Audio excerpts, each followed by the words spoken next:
يسعد أوقاتكم. وصفة اليوم رح تكون وصفة فطيرة التفاح، وصفة شهية كتير. تابعوا معي الفيديو للآخر لحتى تشوفوا طريقة العمل. بتمنى ببداية الفيديو تعملوا اشتراك بالقناة ولايك للفيديو إذا عجبكم.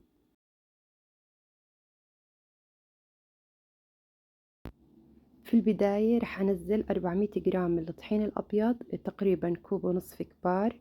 رح أنخلهم، ضروري يتنخلوا بهاي الوصفة.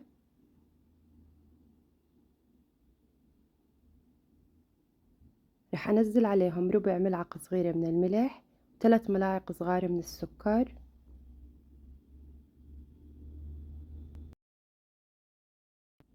ملعقة فانيلا باودر، وملعقة بيكنج باودر. رح أنزل عليهم بيضتين، البيض رح يكون بارد، ما بدي إياه يكون بحرارة الغرفة. ملعقتين كبار من لبن الزبادي، ورح أنزل 200 جرام من الزبدة. الزبدة لازم تكون باردة، ما بدي إياها بحرارة الغرفة. بخلطهم شوي بالملعقة بس لحتى أسهل عجنهم. رح أعجنهم بهاي الوصفة، رح ياخد مني العجن شوي لأنه الزبدة رح تكون باردة. بعجنهم كتير منيح لحتى تتكون عندي عجينة متماسكة بالشكل هاد. بغطيها بورق تغليف وبدخلها على الثلاجة تقريبا 10 دقايق. بدي اياها تضل باردة، ما بدي اياها تصير بحرارة الغرفة.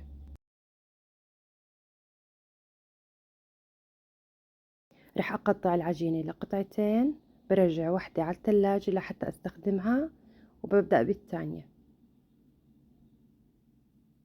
رشة طحين خفيفة لحتى تسهل علي فرد العجينة.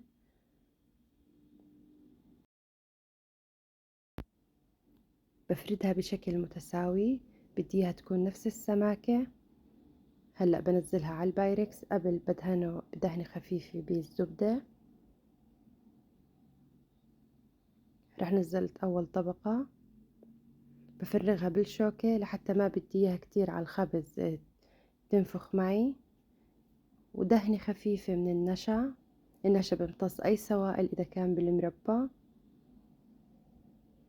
هلأ بنزل المربى عملته معكم بفيديو سابق، إن شاء الله رح أنزل الرابط بصندوق البايو. مربى التفاح بيلبق معه كتير القرفة، نزلت شوية من القرفة.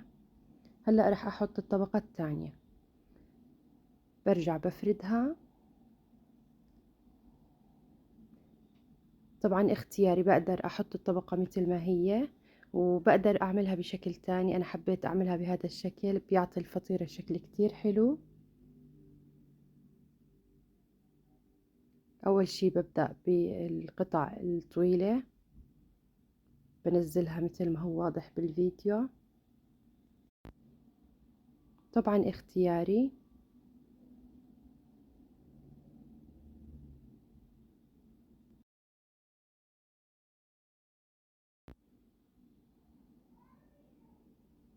رح أرجع أنزل هلأ باقي الكمية بشكل عكسي.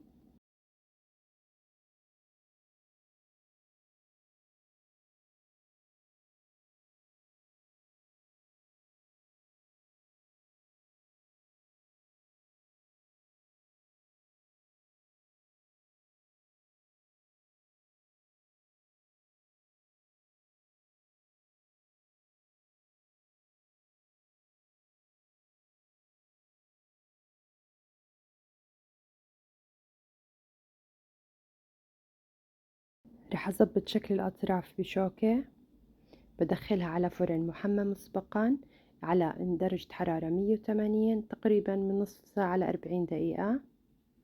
رح أقلبها بصحن التقديم. شوفوا ما شاء الله اللون كتير عن جد طلعت شهية. رح أرشها بشوي من السكر البودرة، بيعطي شكل كتير حلو.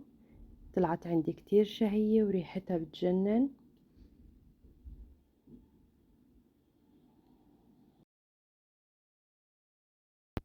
هيك الوصفة صارت عندي جاهزة. إذا عندكم أي استفسارات اكتبوا لي بالتعليقات وأنا أكيد رح أجاوبكم. كمان اكتبوا لي عن أي وصفات جديدة حابين أطبقها معكم، وصحتين وعافية على قلبكم. إذا عجبكم الفيديو اعملوا لايك للفيديو واشتراك بالقناة، وصحتين وعافية.